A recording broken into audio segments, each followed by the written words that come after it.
और बच्चों आप कैसे हो? अच्छे हो? बोलो अच्छे हो ना? हाँ ऐसे बोलो। शाबाश। आपका क्या नाम है? पीयूष। पापा का? संदीप। अच्छा और आपका? आपके पापा का? और आपका क्या नाम है? रिचिता। आपके पापा का? अच्छा तो कहानी सुनोगे? कहानी सुनाओ आपको? कौन सी सुनाओ?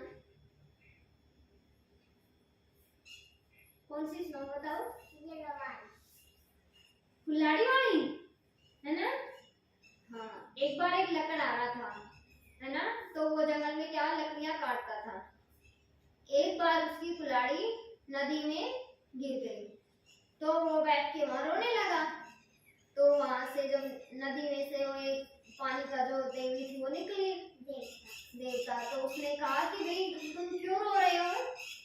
तो उसने कहा कि भाई मेरी है ना जो कुल्हाड़ी है वो इस नदी में गिर गई और मेरे पास अब और कुल्हाड़ी नहीं है, तो अब मैं लकड़ी कहाँ से काटूंगा, इसलिए मैं रो रहा हूँ। तो उसने कहा कि भाई मैं तेरी कुल्हाड़ी ला दूंगा। तो ठीक है। तो उसने डुबकी लगाई पानी में और वो सोने की कुल्हाड़ी लेके आया। तो उसने कहा भाई लो तुम्हारी कुल्हाड़ी। तो उसने कहा कि ये कुल्हाड़ी तो मेरी नहीं है। फिर उसने दोबारा डुबकी लगाई, वो चांदी की कुल्हाड़ी लेके आया। तो कहा कि आपकी ये कुल्हाड़ी? तो उसने कहा ये भी मेरी नहीं है। तो फिर उसने तीसरी डुबकी लगाई और वो लोहे की कुल्हाड़ी लेके आया।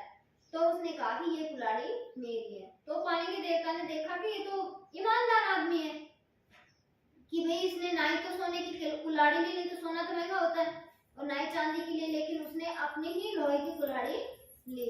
इसलिए उसने उसको तीनों कुल्हाड़ी दे दी।